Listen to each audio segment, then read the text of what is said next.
Today we're going to talk more about waves, and we're going to start off, we're going to revisit the whole waves on the string. We're going to talk more about standing waves.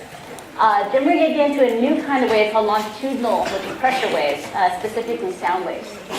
We're going to talk about boundary condition sound waves. Then we're going to look into a special application of seismic waves, which is a little appropriate given we're in Southern California. And then finally, we're going to finish up by looking at what happens if we have waves with two different frequencies and they interfere with one another. Okay, so just a review from last time. If we have two waves traveling towards one another and they interfere, and we do a whole bunch of, we figure out, we add the amplitudes to these waves as a function of position and time, and we apply some trig identities, and we end up with this equation here, which what we have is we have 2a sine kx times cosine omega t.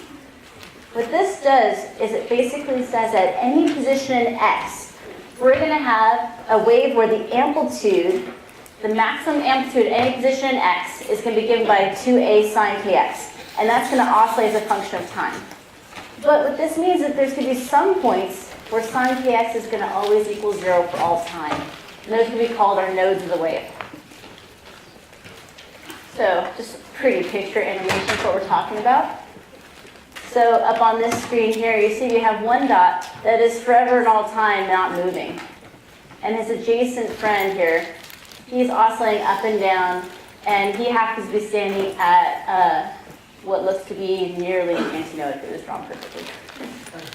So what that means is that he's going to have a maximum amplitude of oscillation.